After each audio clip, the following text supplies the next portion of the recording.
JPSC प्रारंभिक परीक्षा की तैयारी करने वाले आप तमाम सभी प्रतियोगी छात्र छात्राओं का मैं मृत्युंजय सिंह बहुत अभिनंदन करता हूं।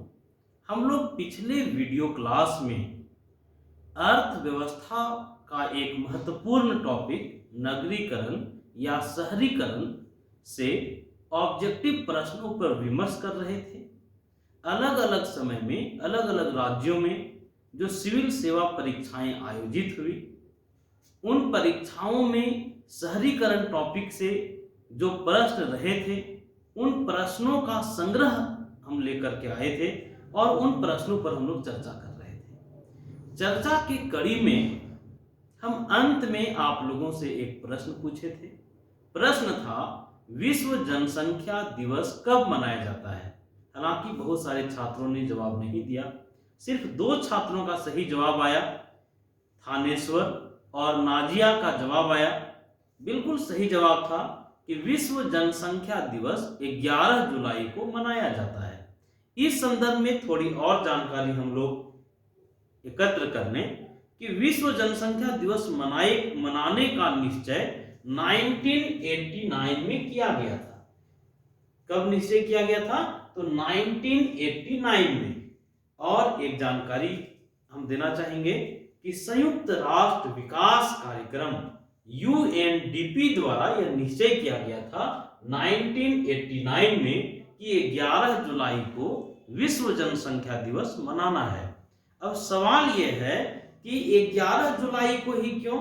क्योंकि हम लोगों को इस संदर्भ में जानकारी है कि 11 जुलाई, ध्यान से देखा जाए, 11 जुलाई 1987 को विश्व की आबादी 5 बिलियन या 5 अरब हो गया था और इस उपलक्ष्य में 11 जुलाई को विश्व जनसंख्या दिवस मनाया जाता है। तो यहाँ से ये महत्वपूर्ण प्रश्न है, कई बार पीसीएस में पूछा गया है, विश्व जनसंख्या दिवस कब मनाया जाता है? तो 11 जुलाई को मनाया जाता है। और 1989 में निश्चय किया गया था, यूएनडीपी द्वारा निश्चय किया गया था 11 जुलाई 1987 को विश्व की आबादी कितनी हो गई थी? तो 5 अरब, और इसी उपलक्ष्य में विश्व जनसंख्या दिवस मनाया जाता है। चलिए, हम लोग चर्चा के अंत में एक प्रश्न देखेंगे और उस प्रश्न का जवाब आप लोगों को ढूंढना है, आप लोगों को खोजना है और उस प्रश्न का एकदम डिटेल जवाब आप लोगों को कमेंट्स करके देना है। चलिए, हम लोग आज के टॉपिक पर आए। हम लोग नगरीकरण टॉपिक को ही आगे बढ़ाएंगे। नगरीकरण टॉपिक से आज के क्लास में हम लोग 10 वस्तुनिष्ठ प्रश्न देखेंगे और 10 वस्तुनिष्ठ प्रश्नों पर बहुत विस्तृत चर्चा करेंगे। चलिए, हम लोग आज के पहले प्रश्न पर आए। पहला प्रश्न है, 2011 के जनगणना के अनुसार देश का सबसे बड़ा महानगर कौन है? कई ऑप्शन हो सकते हैं इसके। प्रश्न फिर से सुनिएगा। प्रश्न है, 2011 के जनगणना के अनुसार देश का सबसे बड़ा महानगर कौन है? तो इस संदर्भ में आप लोगों को हम बता दें, यह प्रश्न पीजीटी यूपी पीजीटी 2013 में पूछा था। सभी प्रतियोगी छात्र जो टीजीटी और पीजीटी की तैयारी में भी लगे हैं या जेपीएससी प्रारंभिक परीक्षा की तैयारी में लगे हैं, दोनों के लिए हमारा यह वीडियो क्लास लाभप्रद होने वाला है। और टीजीटी और पीजीटी के छात्रों को हम एक जानकारी देना चाहेंगे कि इन दिनों आप प्रश्न देखिए, झारखंड में हाल फिलहाल में ही टीजीटी की परीक्षाएं हुई, पीजीटी का भी परीक्षा हुआ। आप केंद्रीय विद्यालय का प्रश्न देखिए, आप नवोदय के प्रश्नों को देखिए। नवोदय में जो टीजीटी और पीजीटी का जो प्रश्न होता है, इन सारे प्रश्नों को देखिए। जो इंडियन इकोनॉमिक्स का जो पोर्शन है, इसका वेट लगातार बढ़ता जा रहा है। इंडियन इकोनॉमिक्स से बहुत सारे प्रश्न होते हैं, बहुत बारीक प्रश्न होते हैं, बहुत डीप प्रश्न होते हैं। इसलिए इंडियन इकोनॉमिक्स का जो पोर्शन है, इसको बहुत बारीकी के साथ जो टीजीटी और पीजीटी के छात्र हैं उन्हें भी देखने की जरूरत है। चलिए, प्रश्न एक बार फिर से हम रिपीट करें। 2011 की जनगणना के अनुसार देश का सबसे बड़ा महानगर कौन है? तो हम आप लोगों को बता दें कि 2011 की जनगणना के अनुसार देश का सबसे बड़ा महानगर मुंबई है। तो एक जानकारी और हम लोगों को रखना चाहिए कि 2011 में मुंबई की आबादी कितनी थी? तो मुंबई की आबादी थी 1.83 करोड़। तो देश का सबसे बड़ा महानगर की बात होगी 2011 की जनगणना में, तो मुंबई हो जाएगा। और इस संदर्भ में हम आप लोगों को जानकारी दे दें कि मुंबई के बाद दूसरा सबसे बड़ा महानगर दिल्ली है। मुंबई के बाद दिल्ली की जनसंख्या भी हम लोगों को जान लेना चाहिए 1.63 करोड़। और दिल्ली के बाद कोलकाता का स्थान है। हम लोग देखें कि देश का सबसे बड़ा महानगर दिल्ली, सबसे बड़ा महानगर मुंबई के बाद दिल्ली के बाद कोलकाता के बाद चेन्नई का स्थान आता है। और एक जानकारी, चेन्नई के बाद बेंगलुरु। देखिए कई बार प्रश्न जो है वो सिर्फ अगर आप आधी अधूरी जानकारी रखेंगे तो आप फंसेंगे। इसलिए अगर किसी भी चीज को आप जान रहे हैं तो बहुत विस्तृत रूप से जानिए। और बेंगलुरु के बाद हैदराबाद का स्थान आता है। और हैदराबाद के बाद अहमदाबाद।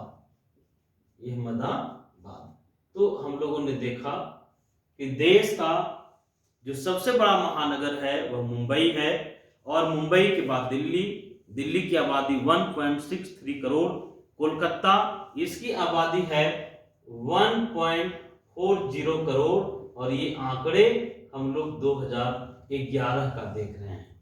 ध्यान रखना है कि कोलकाता की आबादी 1.4 करोड़ थी। चेन्नई का 86.53 करोड़ आबादी था। क्योंकि देखिए कई बार ऐसा प्रश्न रहा, इतना डिटेल से बताने का जरूरत इसलिए था कि कई बार ऐसे प्रश्न रहे कि सर्वाधिक जनसंख्या वाले निम्न में से नगरों का समूह है। तो अगर हम लोगों को ये भी संख्या पता होगा कि कितने लोग निवास करते हैं तो इस प्रश्न का भी जवाब दिया जा सकता है। थोड़ा सा एक जानकारी आप लोगों को हम देना चाहेंगे इस संदर्भ में कि संयुक्त राष्ट्र की परिभाषा के अनुसार ऐसे नगर जिनकी आबादी 1 करोड़ या 1 करोड़ से अधिक है, संयुक्त राष्ट्र ने ऐसे नगरों को मेगा सिटी कहा है। अब प्रश्न यहां से भी बन सकता है कि मेगा सिटी किसे कहा गया? तो संयुक्त राष्ट्र ने मेगा सिटी का डिफिनेशन दिया, ऐसे नगर जिनकी आबादी 1 करोड़ हो या 10 मिलियन हो, 10 मिलियन या 1 करोड़ आबादी वाले नगरों को मेगा सिटी कहा गया। या तो उनकी आबादी 1 करोड़ होना चाहिए था या 1 करोड़ से अधिक होना चाहिए था। तो यहां से एक जानकारी और आप लोग ले सकते हैं कि अगर भारत में मेगा सिटी की बात किया जाए तो 3 मेगा सिटी हैं। कौन कौन? तो 3 मेगा सिटी, एक मुंबई, मेगा सिटी में मुंबई आ जाएगा, दिल्ली आ जाएगा और कोलकाता आ जाएगा। अगर मान लीजिए ऐसा प्रश्न रहे कि निम्न में से मेगा सिटी नहीं है या निम्न में से मेगा सिटी है, तो आप इसे भी छांट लेंगे। तो एक बार चलिए फिर से हम आप लोगों को दोहरा दें।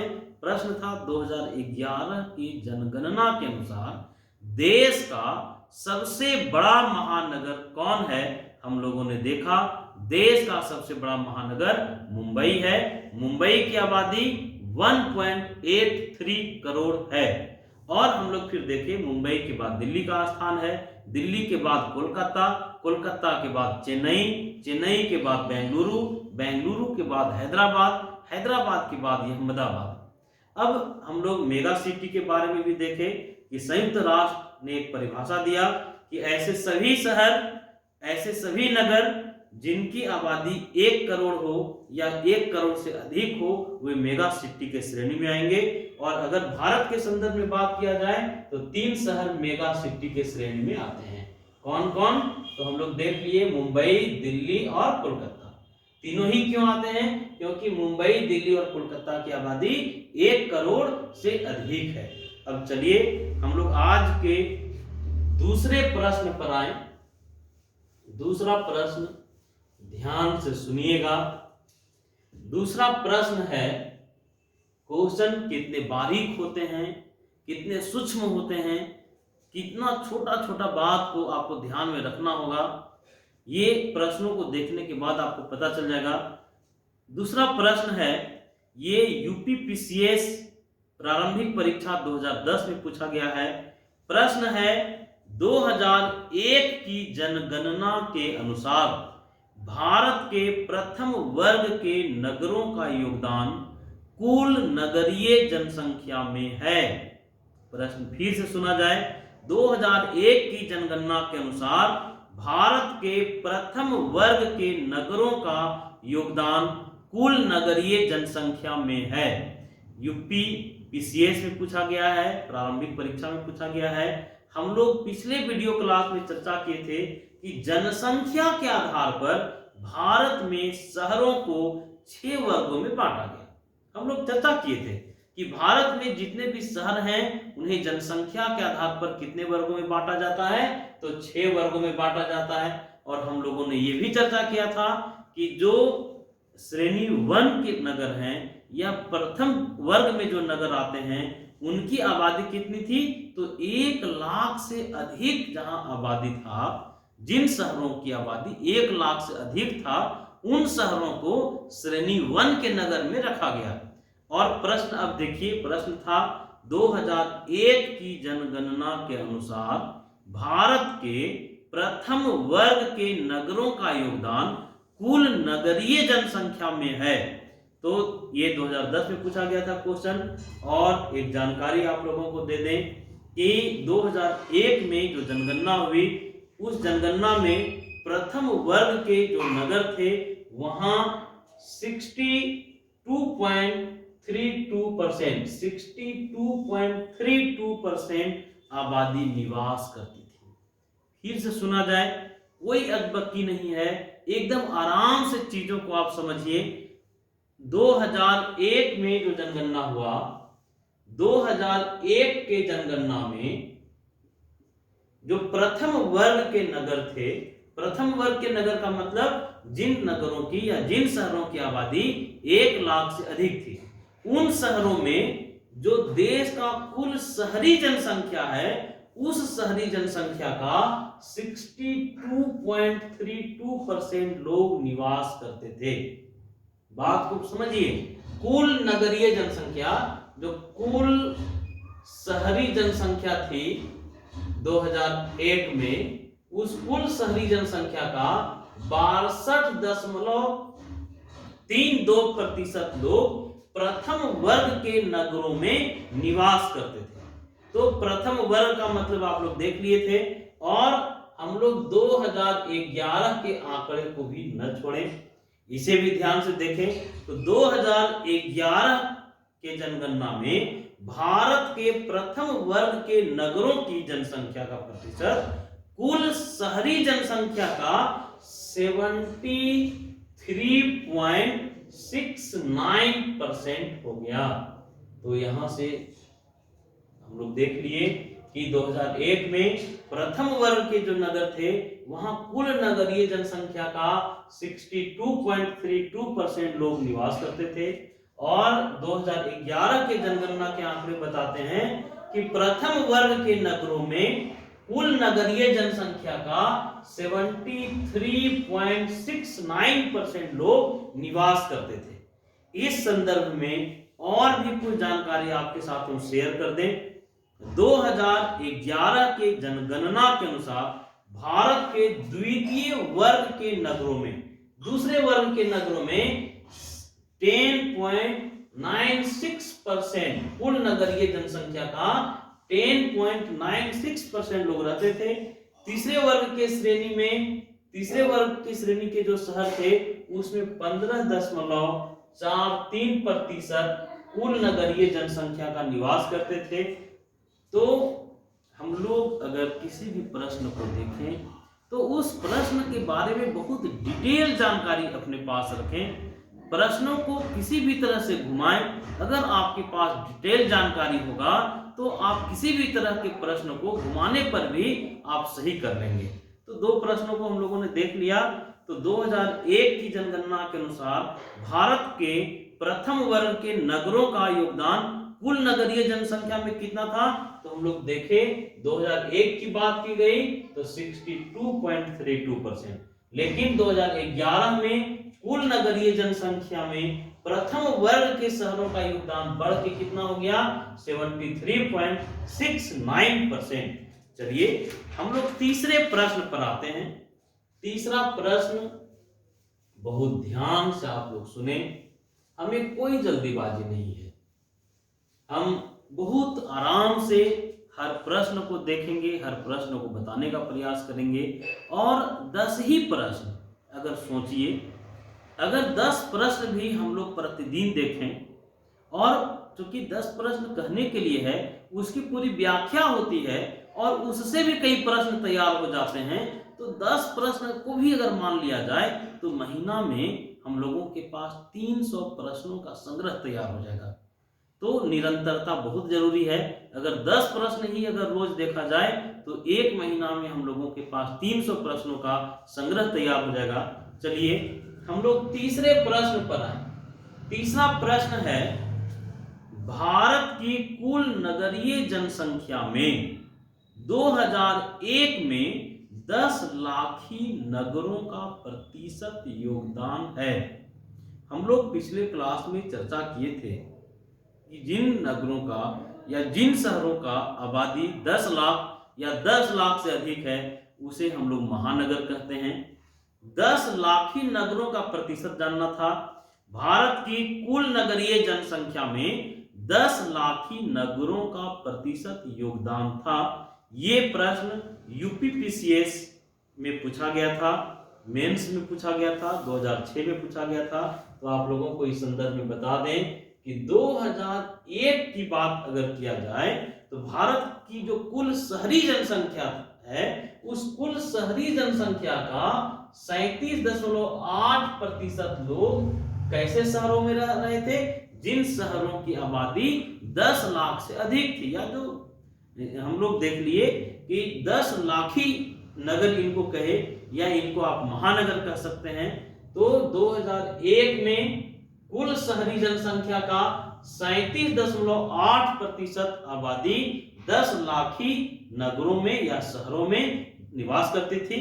और 2011 के आंकड़ों को भी हम लोगों को देख के चलना है। 2021 का जनगणना नहीं हुआ है, इसलिए 2021 का हम लोग पढ़ने से तो अभी मुक्त हैं। 2011 की अगर बात किया जाए तो कुल नगरीय जनसंख्या का लगभग 42.6% लोग कहां रहते थे? तो कुल नगरीय जनसंख्या का, कुल शहरी जनसंख्या का 42.6% लोग 10 लाखी नगरों में निवास करते थे। तो यहां से ऑब्जेक्टिव तैयार हो सकता है। 2001 का भी आंकड़ा देख लेना है, 2011 का भी आंकड़ा देख लेना है। प्रश्न फिर से देख लीजिए, भारत की कुल नगरीय जनसंख्या में 10 लाखी नगरों का प्रतिशत योगदान है। तो कितना योगदान है? हम लोगों ने देखा 37.8%। आप लगभग 38% भी कर सकते हैं। तो चलिए हम लोग चौथे प्रश्न पर आए। चौथे प्रश्न को देखें। चौथा प्रश्न है क्वेश्चन नंबर 4, देखिएगा। 2001 की जनगणना के अनुसार 10 लाख जनसंख्या वाले नगरों की सर्वाधिक संख्या है। ये प्रश्न 2001 के आंकड़े पर आधारित है कि 2001 की जनगणना के अनुसार 10 लाख जनसंख्या वाले नगरों का सर्वाधिक संख्या है। ऑप्शन है महाराष्ट्र में है, ऑप्शन बी है तमिलनाडु में है, ऑप्शन सी है उत्तर प्रदेश में है, और ऑप्शन डी है पश्चिम बंगाल में है। तो आप लोगों की जानकारी के लिए हम बता दें कि 2001 में 10 लाख से अधिक जनसंख्या वाले नगरों की संख्या यूपी में सबसे अधिक था। यूपी में 6 शहर ऐसे थे जिन शहरों की आबादी 10 लाख या 10 लाख से ऊपर था। उसके बाद महाराष्ट्र, तमिलनाडु, पश्चिम बंगाल का स्थान आता है। एक बार फिर से सुना जाए, 2001 के जनगणना के अनुसार 10 लाख से अधिक जनसंख्या वाले नगर सबसे अधिक कहां थे? यूपी में। कितने नगर थे? तो 6 नगर थे। इसके बाद महाराष्ट्र का स्थान आता है। महाराष्ट्र में 10 लाख से अधिक जनसंख्या वाले शहरों की संख्या 6 थी। कहां? तो महाराष्ट्र में। इसके बाद तमिलनाडु में 10 लाख से अधिक जनसंख्या वाले 3 शहर थे। चलिए हम लोग 2011 के आंकड़ों पर भी थोड़ा चर्चा कर लें। 2011 के अनुसार भी स्थिति ये था कि यूपी में ही 10 लाख से अधिक आबादी वाले शहरों की संख्या अधिक थी। 2011 में यूपी में 10 लाख से अधिक आबादी वाले शहरों की संख्या हो गई 7। लेकिन इस संदर्भ में एक बात और आप लोग जान लीजिए, केरल का भी नाम आता है। केरल में भी 10 लाख आबादी वाले शहरों की संख्या 7 था। तो ऑप्शन हम लोगों का केरल नहीं था। प्रश्न फिर से सुनिएगा, 2001 की जनगणना के अनुसार 10 लाख जनसंख्या वाले नगरों की सर्वाधिक संख्या है। महाराष्ट्र में है, तमिलनाडु में है, उत्तर प्रदेश में है, पश्चिम बंगाल में है। तो हम लोग देख लिए उत्तर प्रदेश में है। हम लोग ये भी देखें कि 2001 में सबसे ज्यादा 10 लाख से अधिक आबादी वाले शहर कहाँ थे? यूपी में। कितने शहर थे? तो 6 शहर थे। 2011 में बढ़ के उन शहरों की संख्या 7 हो गई। लेकिन हम लोग ये भी देखे कि केरल में भी 7 शहर ऐसे हैं जहां 10 लाख से अधिक आबादी वाले शहर हैं। तो अगर उत्तर प्रदेश और केरल के बाद अगर हम लोग बात करें तो महाराष्ट्र का स्थान आता है, मध्य प्रदेश का स्थान आता है। तो एक बार फिर से 2001 की जनगणना के अनुसार 10 लाख जनसंख्या वाले नगरों का सर्वाधिक संख्या यूपी में था। यूपी के बाद दूसरे पोजीशन पर महाराष्ट्र है और तीसरे पोजीशन पर मध्य प्रदेश है। चलिए हम लोगों को टोटल 10 प्रश्न देखना है, जिसमें 4 प्रश्नों पर हम लोग डिटेल व्याख्या किए हैं। 5वां प्रश्न ध्यान से सुना जाए। 5वां प्रश्न है, भारत की 1/4 से अधिक नगरीय जनसंख्या जिन 2 राज्यों में निवास करती है वे हैं। प्रश्न फिर से, प्रश्न था भारत की 1/4 से अधिक नगरीय या शहरी जनसंख्या जिन 2 राज्यों में निवास करती है वे हैं। ऑप्शन ए है आंध्र प्रदेश एवं पश्चिम बंगाल, ऑप्शन बी है महाराष्ट्र एवं गुजरात, ऑप्शन सी है उत्तर प्रदेश एवं तमिलनाडु और ऑप्शन डी है महाराष्ट्र एवं उत्तर प्रदेश। तो हम लोग इस संदर्भ में जान लें, ये क्वेश्चन यूपीपीसीएस प्रारंभिक परीक्षा 2008 में पूछा गया था।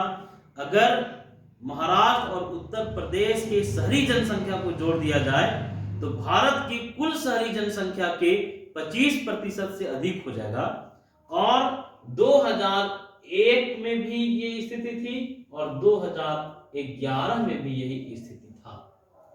फिर से आप समझ लें, कोई कंफ्यूजन नहीं रखना है।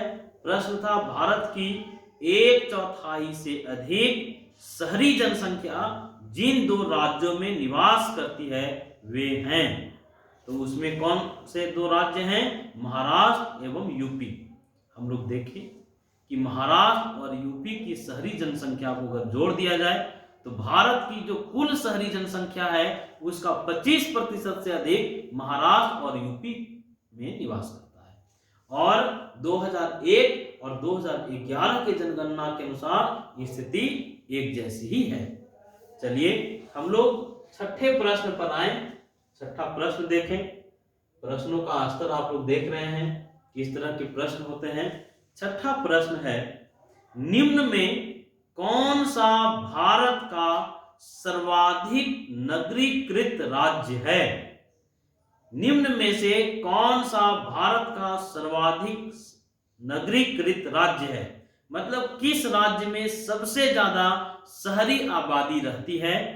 प्रश्न इसका उल्टा भी आप सोच लें कि किस राज्य में सबसे कम ग्रामीण आबादी रहती है, ये भी हो सकता है। ये ऑप्शन सुना जाए, महाराष्ट्र, मिजोरम, गोवा, तमिलनाडु।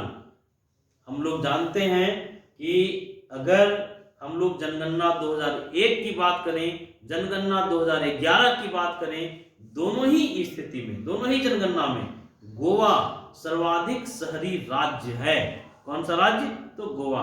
थोड़ा सा देख लें, 2001 में गोवा में जो शहरी आबादी थी, 2001 में गोवा में शहरी आबादी था 49.8%। कितना? तो 49.8%। और 2011 में गोवा में 62.2% आबादी शहरी थी, शहर में रहती थी। तो यहां से प्रश्न ध्यान से सुनिएगा। प्रश्न था निम्न में से कौन सा भारत का सर्वाधिक नगरीकृत राज्य है? तो हम लोग देख लिए गोवा, 2001 के जनगणना के अनुसार भी और 2011 के जनगणना के अनुसार भी। कितना?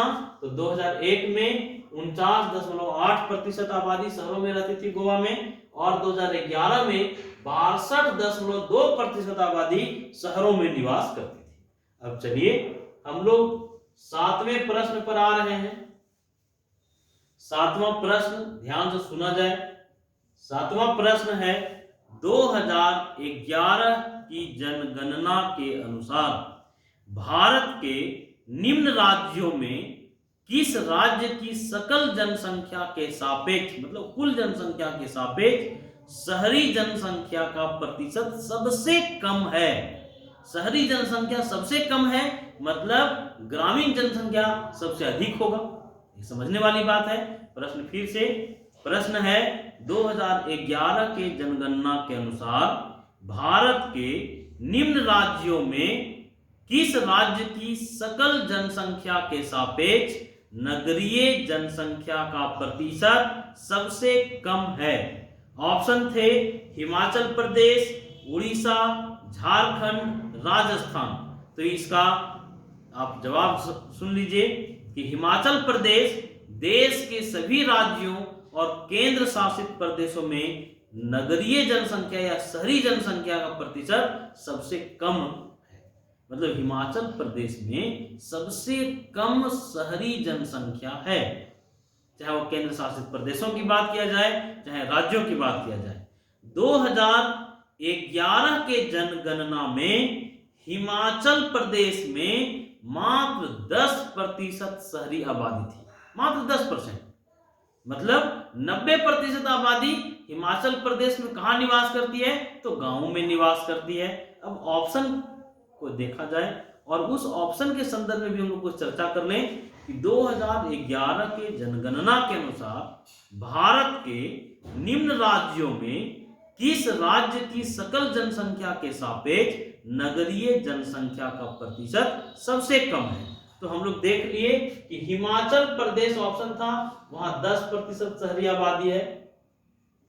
हिमाचल प्रदेश में 10% शहरी आबादी रहती है।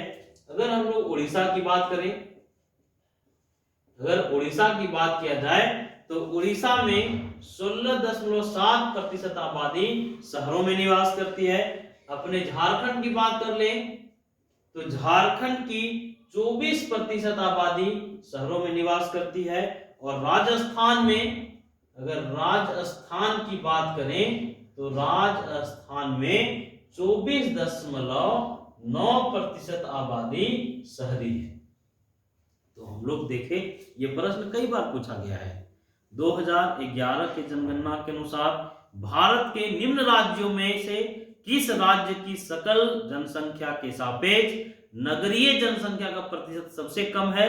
तो सबसे कम शहरी जनसंख्या कहां है? हिमाचल प्रदेश में। ग्रामीण जनसंख्या हिमाचल प्रदेश में 90%, शहरी जनसंख्या 10%। चलिए आज हम लोग 8वें प्रश्न पर आए। क्वेश्चन नंबर 8 देखते हैं। क्वेश्चन नंबर 8 है 2011 के जनगणना के अनुसार भारत में 10 लाखी नगरों की संख्या है। यूपीपीसीएस मेंस में 2013 में यह प्रश्न पूछा गया था। 2011 के जनगणना के अनुसार भारत में 10 लाखी नगरों की संख्या है। ऑप्शन थे 35, 53, 55, 65। तो इसका सही जवाब है 2011 में 53 शहर ऐसे थे जिसकी आबादी 10 लाख या 10 लाख से अधिक था। इसका सही जवाब हो जाएगा 53। चलिए 9वें प्रश्न पर आए। बिना समय बर्बाद किए हम लोग 9वें प्रश्न को देखते हैं। 9वां प्रश्न है भारत की 2011 की जनगणना के अनुसार सर्वाधिक जनसंख्या निम्न नगरीय युग्मों में से किसमें दर्शित हुई? देखिएगा फिर से। भारत की 2011 की जनगणना के अनुसार सर्वाधिक जनसंख्या निम्न नगरीय युग्मों में से किसमें दर्शित हुई? कोलकाता एवं दिल्ली। ऑप्शन बी था दिल्ली एवं बेंगलुरु। ऑप्शन सी है मुंबई एवं कोलकाता। ऑप्शन डी है मुंबई एवं दिल्ली। तो हम लोग देखे थे कि मुंबई की आबादी 1.83 करोड़ है और दिल्ली की आबादी 1.63 करोड़ है। कोलकाता की आबादी 1.40 करोड़ है और बेंगलुरु की आबादी 85.20 लाख है। तो ये आंकड़ा देखने के बाद आप सहज ही कल्पना कर लिए होंगे कि भारत की 2011 के जनगणना के अनुसार सर्वाधिक जनसंख्या निम्न नगरीय युग्मों में से किसमें दर्शित हुई है? तो सबसे ज्यादा शहरी आबादी मुंबई एवं दिल्ली में निवास करती है। मुंबई में कितना? तो 1.83 करोड़ और दिल्ली में कितना? 1.63 करोड़। तो चलिए हम लोग आज के अंतिम प्रश्न, आज के 10वें प्रश्न पर, यह अंतिम प्रश्न है। अंतिम प्रश्न है निम्न देशों में किसकी नगरीय जनसंख्या सर्वाधिक है? कुछ देशों के नाम हम आप लोगों के साथ सामने रखेंगे। आपको बताना है कि निम्न देशों में किसकी नगरीय जनसंख्या सर्वाधिक है। ऑप्शन सुनिए। चीन, option B Bharat, option C Indonesia, option D संयुक्त राज्य अमेरिका। यूपीपीसीएस मेंस में 2008 में यह प्रश्न रहा है और हम आप लोगों को बता देना चाहते हैं कि चीन की शहरी जनसंख्या इंडोनेशिया की जनसंख्या और अमेरिका की कुल जनसंख्या को भी अगर जोड़ दिया जाए तो उससे अधिक है। फिर से सुनिएगा, चीन के शहरों में जितने लोग रहते हैं वो इंडोनेशिया की कुल जनसंख्या और अमेरिका की कुल जनसंख्या को अगर जोड़ दिया जाए तो उससे अधिक लोग चीन के शहरों में सिर्फ रहते हैं। और चीन में नगरीकरण या शहरीकरण का जो स्तर है वो भारत से अधिक है। तो इसका सही जवाब चीन हो जाएगा। चलिए आज का क्वेश्चन ऑफ द डे है, एक प्रश्न हम आपके साथ आज साझा कर रहे हैं और ये प्रश्न पूछने का मेरा मकसद ये होता है कि आप कितने सतर्क हैं, कितने जागरूक हैं, कितने खोजी प्रवृत्ति के हैं, ये पता लगाना हमारा मकसद है। जितने भी वीडियो क्लास इस तरह के हमारे होंगे उसमें एक प्रश्न क्वेश्चन ऑफ द डे के रूप में होगा। चलिए आज का क्वेश्चन ऑफ द डे है 2011 की जनगणना के अनुसार भारत की जनसंख्या विश्व की जनसंख्या का कितना प्रतिशत है? आप लोगों को इस संदर्भ में जितनी बातें लिखना है, अगर पूरा डिटेल भी आप लिखना चाहते हैं तो आपके पास आजादी है। आप कमेंट्स में जाइए और निश्चित रूप से इस प्रश्न का जवाब दीजिए। प्रश्न हम दोहरा दें, 2011 की जनगणना के अनुसार भारत की जनसंख्या विश्व की जनसंख्या का कितना प्रतिशत है? आप लोग इस प्रश्न का जवाब दीजिएगा। आपके जवाब का इंतजार होगा और हम लोग अगले वीडियो क्लास में किन किन छात्रों ने इसका सही जवाब दिया है उस पर चर्चा करेंगे। धन्यवाद।